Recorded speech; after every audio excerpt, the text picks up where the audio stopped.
They say we should have known better than to fall so deep down into this rabbit hole we found. And I was thinking. Hi, this is Nikolai, and you're listening to my dad, Rafal, co-host James Jardine, and featuring Mr. Jim Tiller on the one and only Down the Security Rabbit Hole podcast. Plug in, listen up, and enjoy. Deep into this pool of regrettable situations. Pitch black, think back to the last time that we were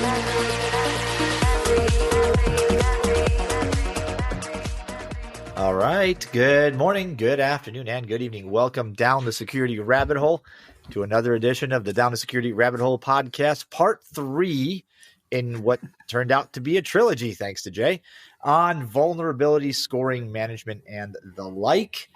This is Raf. I'm here with you on a beautiful, the day before Thanksgiving, November 26th, in beautiful 2025, where it's 64 degrees outside. Jay, where are you at? And is it warm or cold? I'm in Minnesota and it's 29 degrees. Oh, screw that. Yeah, no, thank you. Hard pass. Hey, so you guys, you've been following the other 2 episodes. We had Brian on. We had our friend Arsenic, who started the entire kerfuffle, as we like to say. This is his fault if you're yelling at you spend some time yelling at your phone or your headphones or your dash. In the case of some folks, don't drive angry. But this is a topic that's necessary to explore. Like, we really, really need to go into this and spend some time on it. And Jay hit me up on LinkedIn and said, "Hey, I've got something to add to this." He wanted to talk about EPSS, and I figured, yeah. I mean, what else do we want to do? So, Jacobs, welcome to the show, man. Welcome back to the show. Yeah, my 3rd appearance. I don't know if that's a record or not, but. Nah, there's been we after 4 you become a semi-regular. Although it has been a minute. You've been on. Hold on, you messaged me, and I need to go figure it out. Like, I went back and looked. It's been a while.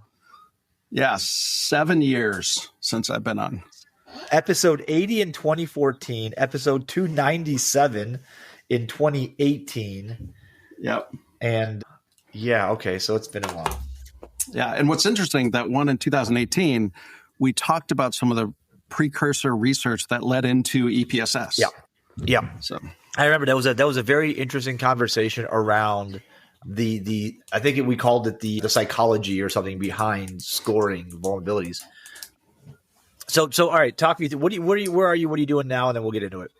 So right now I'm working at a company I started. I'm one of the founders at Empirical Security.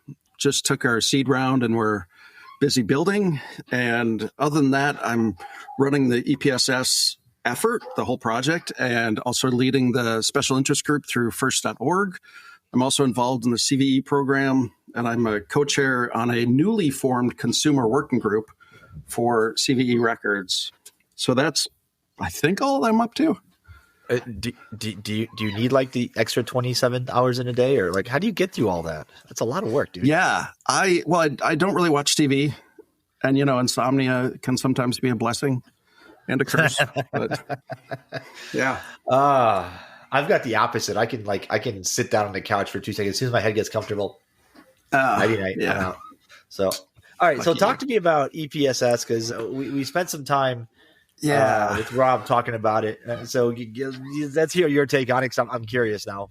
Yeah, and I mean, clearly I've got bias about it because I created it. But I think the important thing to think about EPSS is that there's nothing unique about it. Like, it's science. Like, that's it. It's just standing on the shoulder of giants, as the quote goes. It is like when people learn about data science and machine learning and modeling. Like, this is a textbook example of supervised learning. You go get the thing that you want to predict, and then you get as much of that as possible. And then you get some attributes and some features about what you're looking at.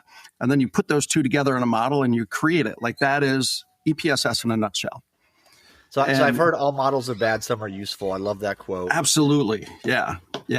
George Box said that quote. Yes. And basically, that is probably one of the number one. Well, I mean, there's like a tie, 5-way tie for number one bad criticisms about this. But that's one of the criticisms that like, hey, this model is imperfect, therefore we should throw it out. Right? Yeah. Like, the model is useful. It is not perfect. And that's one of the things that I often talk about. Like I get on stage and I'm like, look, this is not perfect. Just take that notion, get it out of your head. This is not perfect. And the only way to evaluate it is to compare to any other option you have available, right? So you want to compare it to CVSS. If you got homegrown, whatever risk analysis for vulns, compare it to that. If you've got, Qualis score, Tenable score, whatever other vendor score, throw that in the mix, compare it to that. And that's how you evaluate it. So listen, we've been trying this vulnerability management thing for a hot minute. Like I remember being the poor schlep that had to go look through the bug track and anti-bug track and all the mailing lists and identify things that may or may not be relevant. I mean, there were mailing lists everywhere. You had to sign up for all of them. People started collecting them at one point and then offering that as a service. That was great until you realize that your list was slightly different and then became like, well, I don't agree with that score. I don't agree that that's high, medium, low. Yeah. And I think that's kind of where everything went. Look, this is let me ask this. Is the whole idea of scoring vulnerabilities and patching, is it all subjective? And like, if it is, then does any of this conversation even matter? So if it's subjective, I would agree. And honestly, I mean, like in anything we're talking about, there's a range, right? That is never black and white. It's all gray. So even if you try to make it 100% objective, subjectivity is going to creep into it. So no, I mean, like, I don't think so if you take something like CVSS, which is largely subjective, right? They pick out some things that they think are important. Then in the CVSS group, they would, I don't know if you know how they develop the scores, but they would look at two different vectors and say which one should be scored higher. They don't say how much higher, anything like that. And they do that across a whole bunch of pairs. And then they try to develop the math that would fit the most pairs, right?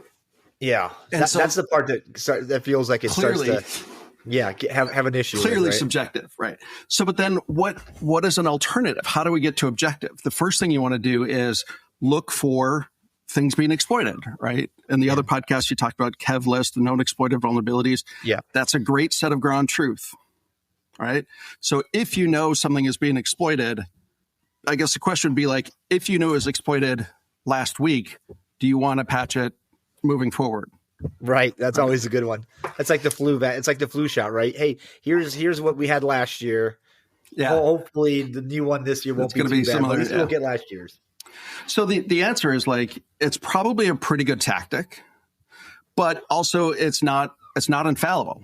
I think it was Arsnake said something like the topic of prediction came up, and this is one of the challenges that I get, that like, hey, you're trying to predict sentient people. And I think I wrote the quote down because it was what Arsnake said, and nothing, like, I love Arsnake and his work should speak on its own. But he said, where is it? These are sentient. Oh boy, I had it like right here. Too sentient. Here we go. These are sentient adversaries, so they can shift on a whim. They can shift just because they had a Diet Coke, right? So I don't think it is predictable. So like, if we're saying that, right, they're sentient beings and it's not predictable, then why even do a Kev list? Like, why, like saying it's not predictable, but you should patch everything on a Kev, saying like, that's now predictable, right? Like, that is an oxymoron just right in your face. Like, it's not predictable, but go do this method, right? Like, everything we're talking about is prediction here. There is nothing you can say that's not trying to predict the future. That's right. And this is sort of like part tarot card reading, part what's the movie? I can't think of it right now. Tom Cruise. Well, so you know what I'm talking about. The Minority Report thing? Yeah, that one. Yeah. No, I would disagree. I don't think there's any tarot card or crystal ball here. So like what I try to do with EPSS, and this is one of the valid criticisms, is The data that we use for EPSS are sensor data, right? So it's like IDS, honeypots, IPS, any sort of firewall blocking that lists it, EDR systems, malware detection when we know they're associated with vulnerabilities, and it's temporal. Like we know the timing. Okay. And this is really critical because let's say back on August 1st, I said, here's my scores, right? I just scored 300,000 vulnerabilities. Here are my scores. Then you could say hey, that's tarot card reading. You're just trying to predict the future. But then what if we wait a month, look at everything that happened and say, how did we do? Right? That's an interesting thing. So the review part of it is interesting. Yeah. And this is how modeling works. I mean, people say history, how can history predict the future? Well, you go back in history, look at your predictions and see how they did. You go and measure them. So there's no tarot card reading. There's no crystal ball. It's hey, how does this predict the future? Okay. So and I suspect I know the answer to this because I know what I would say, but are adversaries in any way? So this is kind of come back to, are our adversaries predictable? And I'll qualify that by saying there are different tiers of adversaries, right? There's some that are absolutely predictable, and it's a range. There's some that are predictable, and then there's some that their goal is not to be predictable. But on the whole, where do you fall? What do you think? So they are. I mean, think about it. Our consumer credit system would be terrible if we couldn't predict human sentience. That we build that on people's likelihood to default on loans, to pay back their credit. That is all trying to predict, the fraud detection. There are so many different areas trying to predict this. And the other thing is an extreme example, I'm thinking of the mentalists on a stage where they're predicting how people will think and they prime them and they do all these things. Marketing as an entire industry wouldn't exist if you couldn't predict how people react and do, right? I mean, trying to predict. And the other thing, get me all worked up, Raph. This is one of the things that Marcus Random back in the day and I would go back and forth on prediction and things like this. And he was like, all right. And, Marcus Random was very skeptical. And he's like, all right, tell me the next breach. Right? Tell me what is it going to be? And I'd always say I can't predict the next breach, but I can describe the next 1,000 breaches. I can tell you what the next 1,000 will look like with pretty good accuracy, plus or minus, but I can't tell you the next one. And that's what we're trying to do here. We're trying to say, hey, I can't tell you exactly which vulnerability is going to be exploited, but we can talk about probability. We can talk about approximation of risk, exposure, across all of these. Some are clearly more risky, more of a problem than others. Let's call those out. Yeah. Yes. I used to I like Marcus made a comment one time about how he sets up. He doesn't look for, because he traveled a lot. And he said, in my house, I don't have an alarm system to check for open doors or windows because sometimes my neighbors come over and feed my cat. He goes, however, my cat's not allowed to smoke my cigars. So if my humidor opens or my gun safe opens while I'm not at home, that's a problem, right? It's what are the things that shouldn't happen? And that kind of stuff sticks with me because you go from trying to get into the head of somebody what could they possibly do across the entire space of the possible versus what's useful to them and what could be the most useful in a particular given situation. That narrows down your ability to say what's the next step or where's the starting point. Yeah. But also, I mean, think of it this way. So when we talk about vulnerabilities, if you have something like a complex buffer overflow, and you've got a system that has complex buffer overflow, or it has a relatively simple SQL injection that you don't even need to find exploit code for or write exploit code for, you just go exploit it. Which one is the attacker going to go after, right? Now, you can't say 100%. There is no 100% here. Right. You could probably say majority of the time, I don't know, 80, 90% of the time, 95, 98% of the time, they're going to go after the SQL injection. Right. Yeah. Lower effort, right? Lower effort for the same results. You go for the easier. Yeah. I mean, I know what I do. And that's human nature, right? I mean, we're predicting the sentient reaction to a set of variables placed in front of them. So, yeah. So how do we solve the problem of the problem space? Because we talked about the whole CVE issue, right? Some things don't have a CVE number. There's vulnerabilities that, sometimes fall through the cracks. There's hundreds of thousands of them out there. Like, how do you make sense of all that? Because there's, if the way we bring them into a scoring system is flawed, then the scoring system I don't think matters as much, because that's like saying, I made ice cream. It's not perfect, but the milk was spoiled a week ago, so like maybe don't eat the ice cream.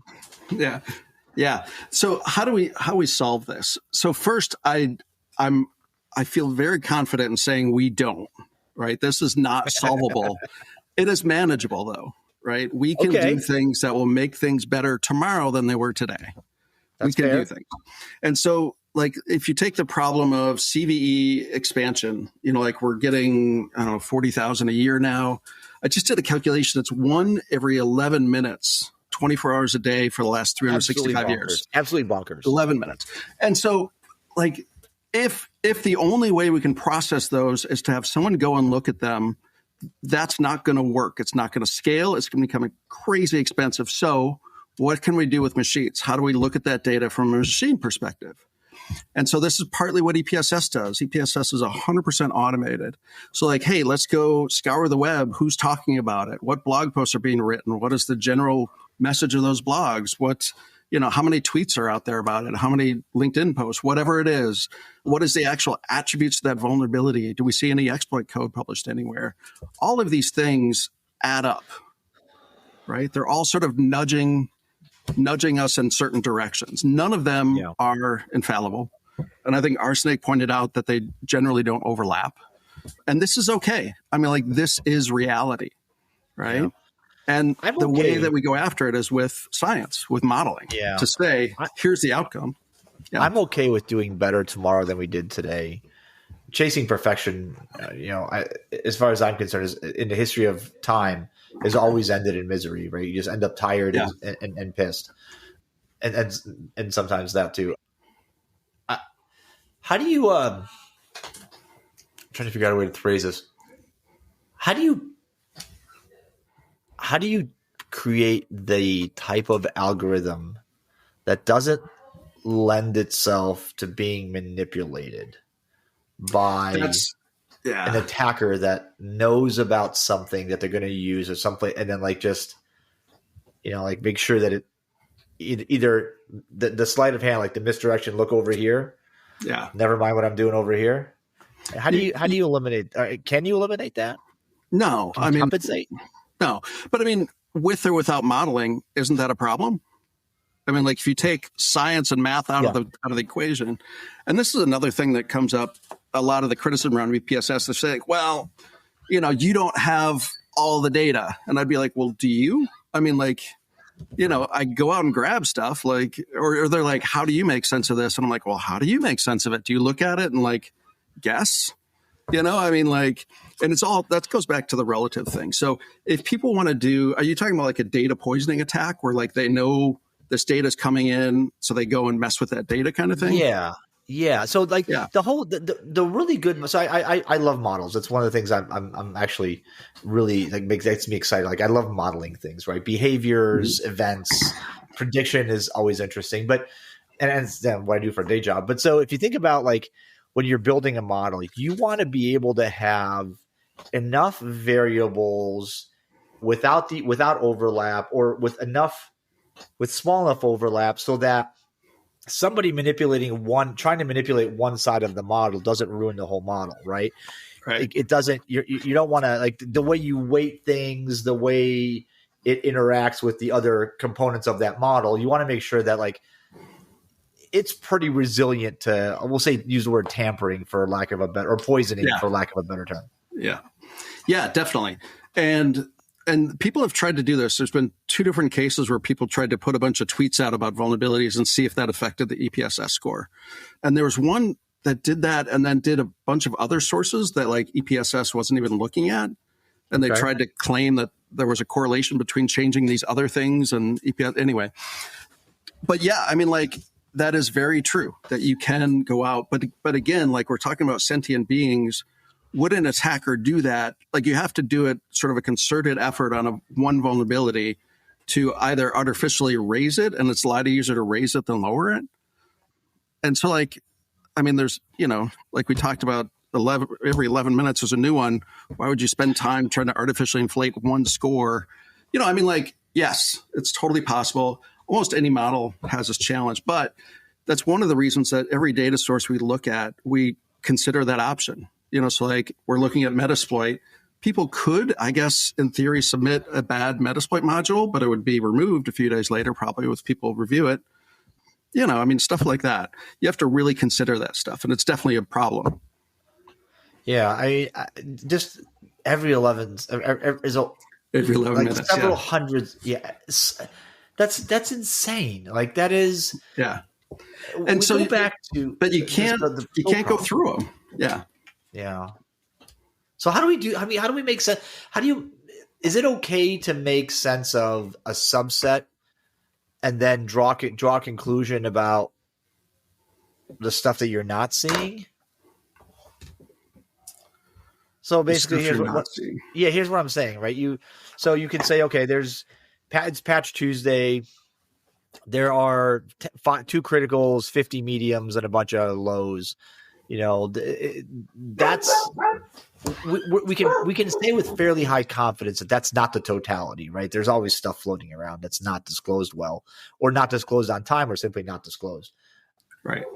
Is it enough to say if I can get the things that are potentially troublesome based on a model that I trust, EPSS being one of them, is that good enough?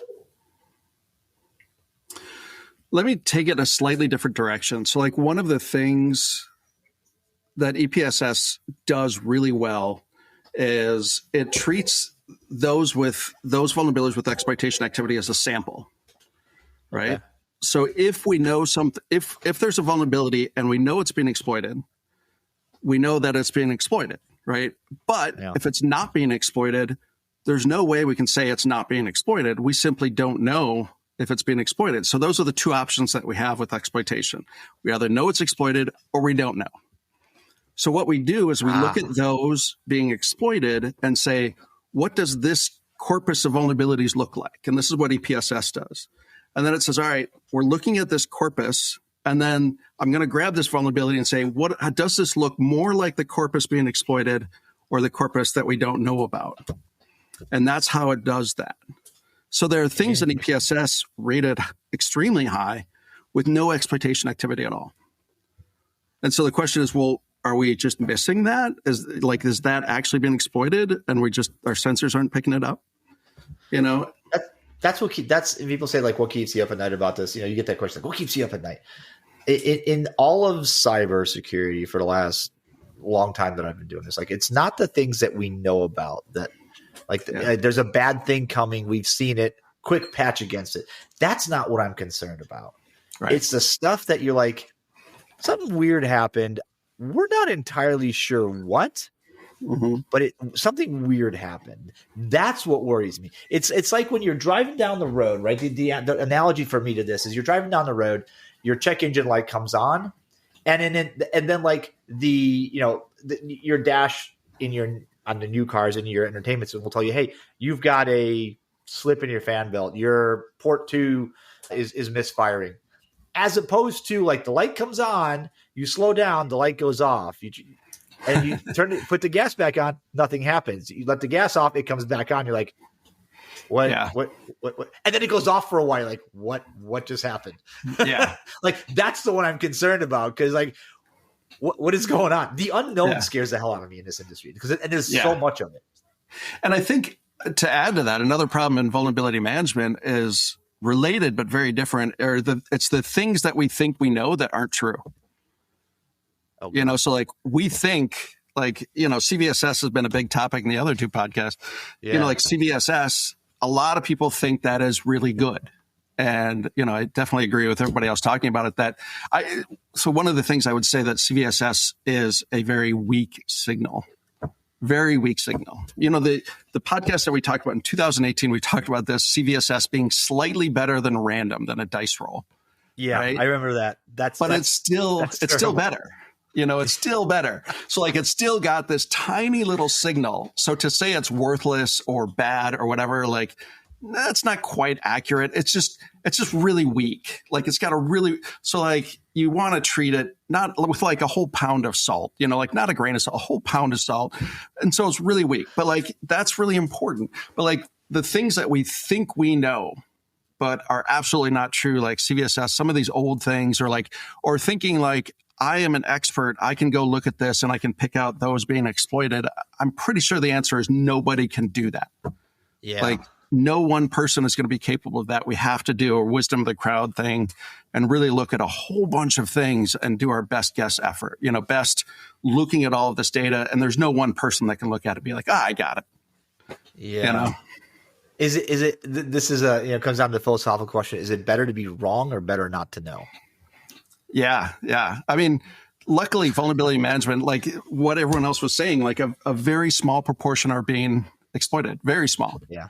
So if you're wrong, you're probably not going to know, so if you don't know, it's probably going to see the same outcome, I mean, statistically speaking. So, yeah, that when the numbers get that high, statistics fall, you get that what do you call it? Is it the law of small numbers applies? There's a couple of things in there, but when that one hits you, it's really that's really bad. 99.998%, you'd be like, oh, who dodged a bullet. On that 0.001, you're like, what hit me? Yeah. But, and so back to the CVSS thing, over 50% are high and critical, of all the published CVEs, independent of version and all the other mess with that. But I mean, if you go to a company and you're like, hey, here's this metric, all high and critical, like PCI, for example, and the PCI scope, high and critical, go fix all of these. And it's literally over half of them. And the research we did at Kenna, we found that companies on average per month were closing 15 to 20% of their open volumes. And you're saying, got to fix half. I mean, that is a major expense. So even at 20%, you're creating a backlog every time you go. Maybe you're not decreasing the pile. We found about 2/3 of the companies were decreasing their pile. Okay. Yeah. Okay. So I mean, they don't show up at the same for every company. Okay, fair. So if you can get 20%, generally you're going to be knocking it down. Okay. So man, but the sheer volume of the things coming at us, so it makes it so difficult to if you're wrong. So Rob's whole thing is he comes back to are we reducing risk, right? Are we doing things that actually reduce risk? Philosophically, I want to say yes, but if somebody says prove it, that's when it gets really tough. Yeah. So let's look at that for a second. How would you prove it? Let's say in a perfect world, how would you prove it? Well, I can answer that if you want me to. Yeah, go ahead. Because I've got a crappy answer that probably won't make very much sense. You want to find feedback, right? I mean, plain and simple. Look for the feedback. So in one case, if you're one organization, you may not get good feedback. You're going to look for breaches, or you might look for near misses. So going to what EPSS uses, the IDS, IPS. What are people trying to exploit in your environment? Yeah. Things getting triggered and or blocked. That's one signal you could use for feedback. And in reality, you'd want to look at a whole bunch of companies and look at what they're seeing. Hopefully go to KevLists or things, talking about DFIR reports, what's being exploited. Here's the challenge, though. I was up in front of a vulnerability conference, and I said this thing, and I'm like, all right, we've got a Kev list. If you look at CISA Kev, there's 1,200 vulns on there. It started 3-4 years ago. Out of the 1,200, how many do you think will be exploited in the next 30 days? Looking forward, how many? Right? How do you answer that question? Exactly. I mean, I can, because I'm looking at the data and I've looked at the last sets of 30 days, stuff like that. And it's according to the data I was looking at, it was about 60% of those would be exploited. And this is, things that might be 3-4 years old on the list. Okay. So about 60%, we would see activity for in the next 30 days. But here's the thing. I'm talking to a room full of vulnerability management experts. The whole conference was about vulnerabilities. Nobody had an answer. Like, what are we doing wrong there? You know? But that doesn't surprise me, Jay. Like the whole, it doesn't surprise me either, but that's wrong. Yeah, obviously. But we've done vulnerability management for 20, 30 years based on this came out, somebody said this was high, ergo I must do this. Yeah. Where I think it gets really, even if you have a really good, like, okay, let's say EPSS is the best there is. Okay, let's not, but yeah. Let's say there was the best option there was. Yeah. That is looking at broadly organizations, right?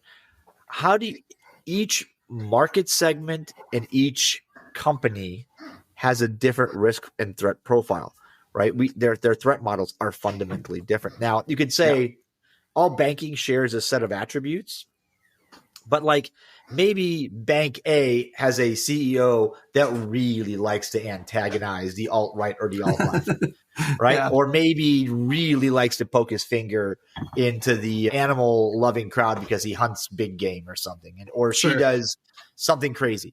So you're like, okay, all banks have this profile, but you over here, you've got like, you're raised. Okay. So what is it in addition to this that you have to look out for?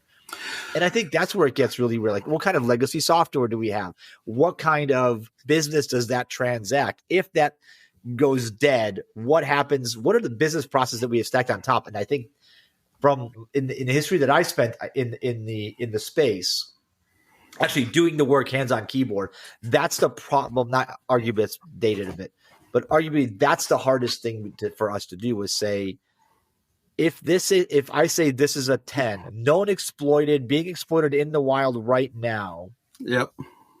For the world at large, what does that mean in terms of dollar risk for my business? What's stacked on top of it? What goes through it? It's because we look at it and say that's just it's a Solaris box, or it's a that's dating. Yeah. Let's pretend I didn't say that. That's a Linux box or some Windows machine or a Mac or whatever, right? Yeah. What happens on that? So I don't want to go into it too much, but you're making a plug for the company that I just founded to get into that local environment. How do we get into a local environment? Look at the products and the data and the threats and the controls and everything about that to be able to give a much more precise modeling output on the problems they're seeing. And I think that's where I think the tech and the algorithms and the research has advanced enough to where the shift needs to happen, the advancements that need to happen, the innovation that we need to happen in this space is on the business side. Right? Yeah. Because even if you take the most cutting edge AI driven, next gen, predictable, close, say you get 30% predictability, which is arguably pretty damn good, right? Mm-hmm. But you know like which exploits will be used next. Great. Does that matter to you? And if it does, how much? And is it worth taking that server that does something, we're not quite sure what, down? Well, that server costs us about $1 million an hour for the things that it does. Right. How long does that patch take to apply and then test and validate? How much money are we losing versus how much could we lose? Like that's always that equation is what's the trade-off? Because it's always a trade-off. Right. Yeah, always. So like one of the things that you mentioned that I think is super interesting is we're getting into the actual data and we're doing the research and looking at what matters. I think when you have, people talk about the crown jewels, that thing that you mentioned, if you take it down, it's $1 million an hour or whatever. If you think about what we're seeing in vulnerability exploitation, it's typically the initial access point, right? This is the initial access is vulnerability exploitation. The crown jewels is not the initial access point. So the fact that we're looking at the crown jewels and we see it's segmented, it's got, this in front of it, it's got these tools running, it's got, the probability of that particular vulnerability being exploited, especially given that it's mainly initial access, pretty low, right? So maybe that's just fine. And you could put other compensating controls and or if you know you've got a system like that, I imagine you better have some failover so you could take down one leg of the production system, patch that, and then go over to the next leg and the next. I mean, that's how modern systems work, you know. So I think, but you have to be able to take the whole context into consideration, which is really, really difficult. But the good thing is that most companies have that context sitting in the data now. So all of these security tools are creating, they have, you know, APIs and logs, and they're generating all of this data. It's just generally not being looked at. They're not being ingested, and they're certainly not being combined with other security tools to see what the big picture is. So I think that's where we need to go with science. That's a good point. That is a really good point. Is the combination of information together? Yes. That really makes this make sense, because otherwise it's just more signal that isn't. We've talked about, okay, there's a lot of noise. How do you separate the signal from the noise? But then how do you make the signal make sense in context and in priority? Yeah. And I think as the industry kind of evolves, assuming we continue to evolve and get better, I think there's, context, priority, and then the part of that context is what is that risk that it affects. And I have seen some very interesting and complicated risk formulas. Yeah. And I will go to my grave saying this: the more complicated it is, the less good it's going to be. Now, it's not that A plus B equals risk, right? That's not how the world works. But the minute you start getting into having to write a document that explains the interaction of the variables with the timing of the tides and the moon phase, and you're like, this isn't working the way you think it is, right? It's simplicity and the ability to replicate your logic to make it make sense to somebody that doesn't do what we do. Yeah. Because we don't do what they do. And that's a necessary thing. Right. So make it, like I keep saying, make it make sense. Yeah. But I would also push back on that, because I think actually the problem with risk modeling, especially in our industry, is that people consider this a security problem. And it absolutely is not a security problem. This is a risk problem. And risk is statistics. It is analysis of observable empirical information. And how do you interpret that? That is statistics at its core. So if you want to study risk, you do not go study security. You go study statistics. Yeah, that's fair. And so the main problem that you're citing, when you see risk models and they're more complex, they're probably developed by a security person or someone related to the field, probably very low training in statistics, and they're generating models that Benjamin Franklin was promoting back in his day, of I'm going to develop some things I think are important. I'm going to give it a 3, a 5, have some interaction with this. This is super, super antiquated, terrible statistical methods that's been proven time and time again not to work. So that is our risk modeling. And I think the challenge that we have is that risk is by nature entirely complex, and you cannot solve complex problems with simple models. So the models by nature have to be complex, but they have to be right. They can't be done by someone who's just making it complex because it feels right to them. That's the key. That's the key. And if it moves the needle, we have to be able to explain why and in which direction. Right. Because otherwise, again, this is just, I really do wonder. That why thing is something I struggle with, because it's if I watch a weather forecast and they're like, hey, it's going to snow. It just snowed here last night. I'm not going to be like, you know what? I don't believe you. Why? Why are you saying that? Give me all of the data that you've collected. I want to see it. But that's what happens in security. We say, hey, this thing is risky. And people are like, why? Prove it to me.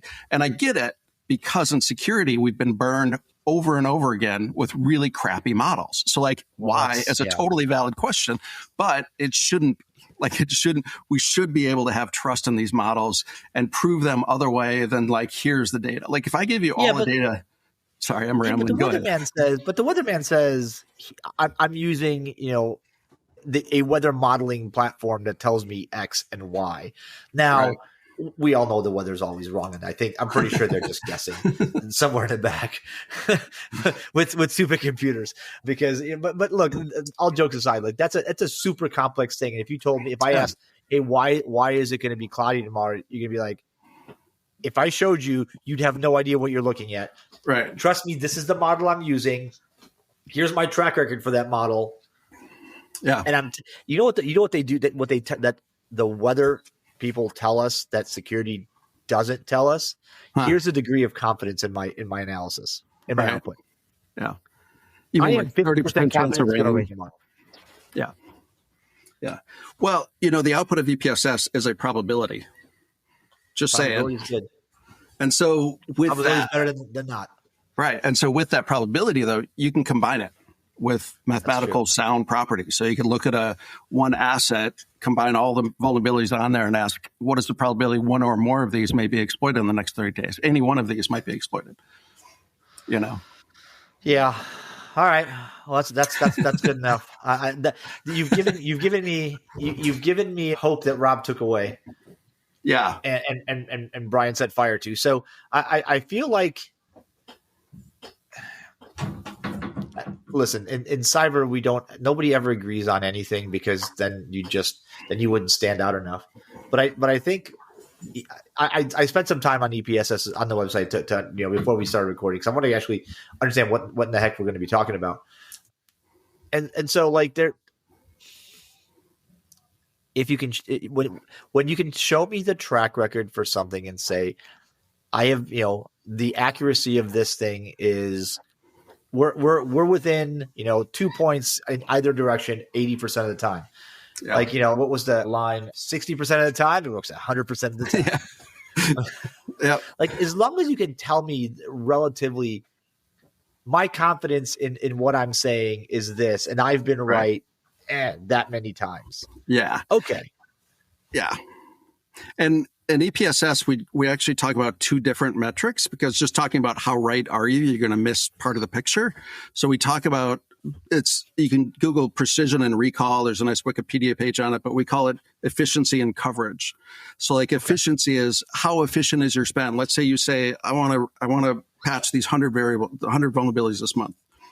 Out of that 100, how right were you? Let's say, we saw activity on 30% of them. So you're 30% efficient, right?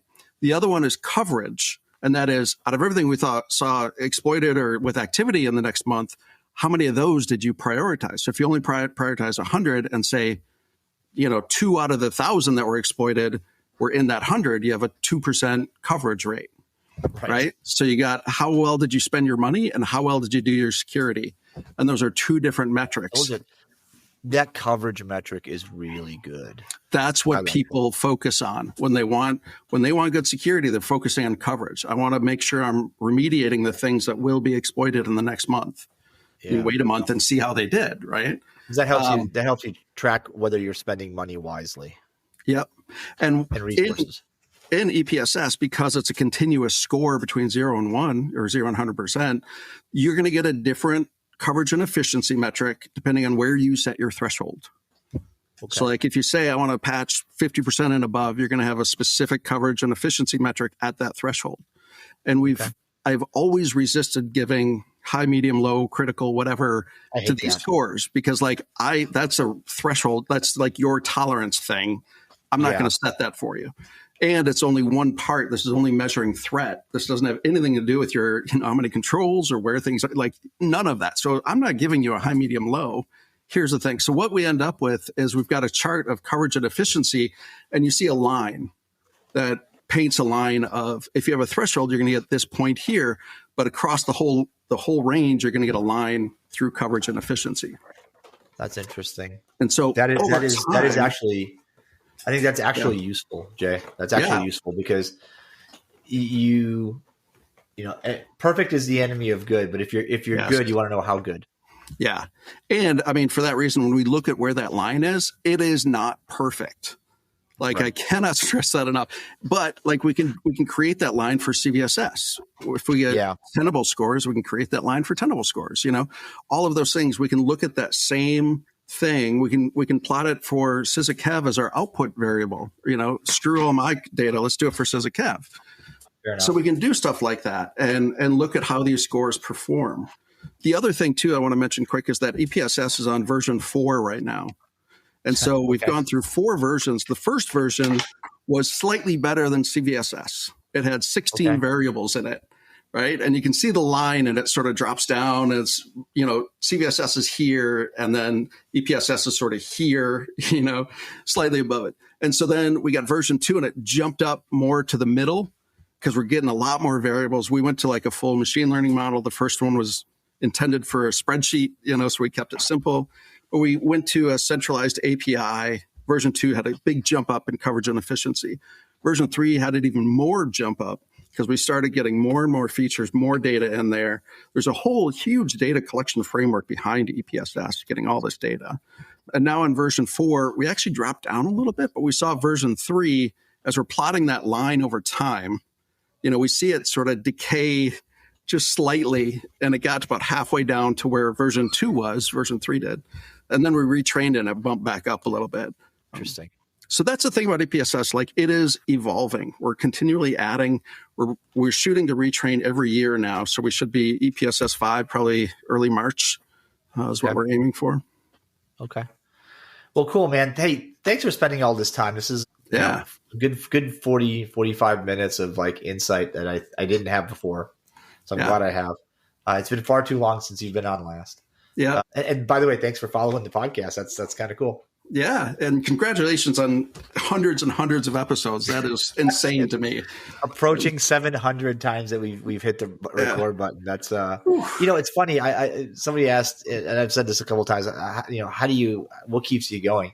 And like on Monday afternoons and Monday evenings, if I don't sit down at my laptop and do some editing, like I feel like something's wrong. For me, it's like not going. Like if like Sunday comes and goes, and we don't go to church, I'm like, wait, did we have a Sunday? Like what happened here? Yeah. Like so, if I'm not posting, if I'm not doing this, like something feels off. So this is just a part of my life now that like it's older than my kids. So at some point, I don't know. At some point, maybe this goes away when I go away, but maybe somebody picks it up and keeps going. I've had people try to buy the asset itself. I'm not keen on inserting ads into conversation. I think it kind of screws things. I have a bunch of favorite podcasts I listen to. That's like every time the commercial comes on, like 30 seconds skip, 30 seconds skip, 30 seconds skip. You're like, that's annoying. That was a great part of the conversation. Why would you do that? Yeah. So, yeah. It's all right. This has a mind of its own. It's going to keep growing. I appreciate you. Yeah. Being on the Congratulations. show. Folks that listen. All right, folks. Thank you so much for listening. This has been Down the Security Rabbit Hole podcast 682, I think. We are far down the rabbit hole at this point. Maybe this is a trilogy. Maybe we bring them all. Maybe I get you guys on one more time and we just have a big debate on how to make everybody sing Kumbaya, or maybe not. But anyway, thanks for joining, folks. If you do this for a living, you're trying to make sense of this. I hope this has been helpful. I hope it's been useful. And like we said, all models are bad, but some of them are useful. And I think I like where you're going with it. I like the fact that you're going to keep retraining it every year. And I hope that trend line keeps going up and up and up, up and to the right, as they say, up and to the right. Yep. All right, folks, it's been great. I'll see you guys next time, another place on another Down the Security Rabbit Hole podcast. We'll see you later. Ciao. Bye-bye. This is Bella. Thanks for listening. Don't forget to leave my dad a review and share this with your friends. Bye.